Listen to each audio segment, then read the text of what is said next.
We're going to do a reading session from this 5-minute Disney Pixar Stories book. I believe today is Toy Story 4, called A New Purpose.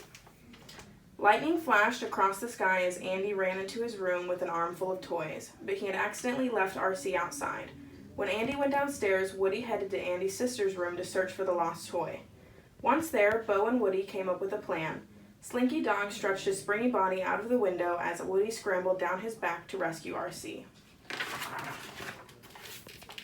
Moments later, though, Andy's mom came to get Bo and her sheep. Andy's sister Molly was giving them away. Woody snuck over to Bo as she stood in the cardboard box. He wanted to help her escape and take her back to Andy's room, but Bo was ready to go. Years passed, and eventually a much older Andy gave his toys to a little girl named Bonnie. She loved them as much as Andy had, but things were different for Woody. He wasn't the favorite toy anymore. When Bonnie was ready for her first day of kindergarten, Woody decided to go with her, just in case she needed him. When she got upset at craft time, he came to her rescue and brought her more art supplies. Bonnie used her imagination to put them together to make a new friend, Forky.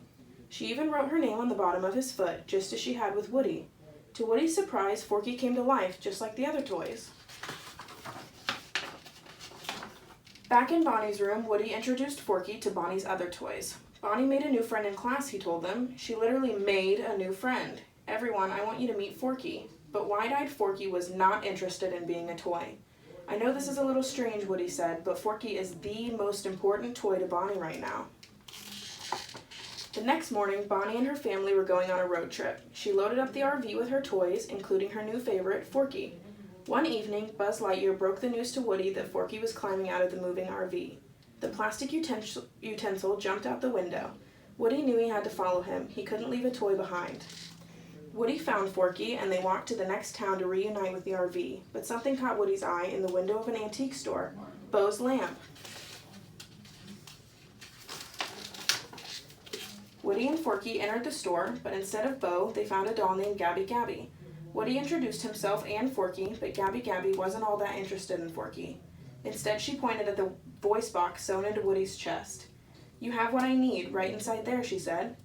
Woody quickly escaped to the playground, but without Forky, before he could come up with a plan, a busload of campers overran the playground. In the middle of the mayhem, Woody spotted Bo Peep and her sheep. She was part of a group of toys that traveled around to find kids to play with. The two friends couldn't have been happier to see each other. Bo even agreed to help rescue Forky. Meanwhile, Buzz Lightyear had decided to search for Woody and Forky. The brave Space Ranger followed their trail through a carnival, but he was captured and placed on a prize wall. He met some new toys, Ducky and Bunny, who helped him escape. Buzz found Woody and Bo, and the whole group snuck into the store to rescue Forky. Bo pointed to a glass cabinet across the way.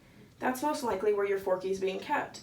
Getting to it meant crossing a wide aisle that was patrolled by Dragon, the shop's tough-looking cat.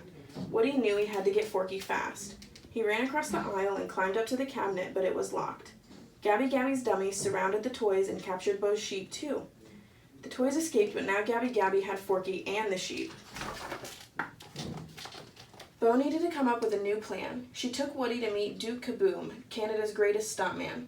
Bo thought Duke could jump across the aisle to the cabinet and rescue Forky and her sheep, but Duke wanted no part of it. He remembered how he'd disappointed his kid when he failed to make a big jump. That was long before, and Duke hadn't jumped since. "Be the Duke you are right now," Bo encouraged, "the one who jumps and crashes."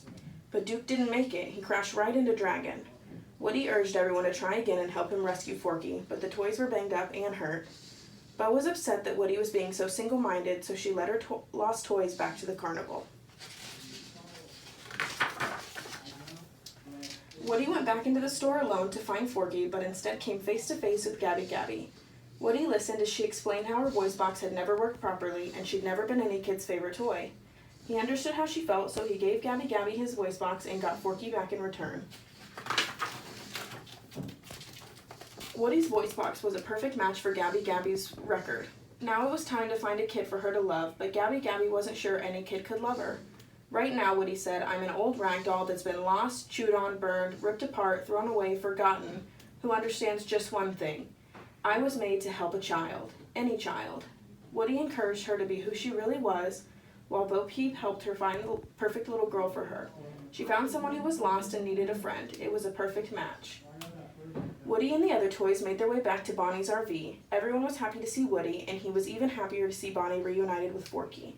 He had done the job he'd set out to do. It was then he realized that there were kids and toys everywhere who would always need his help.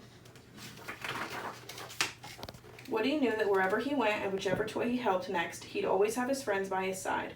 They were partners now, to infinity and beyond.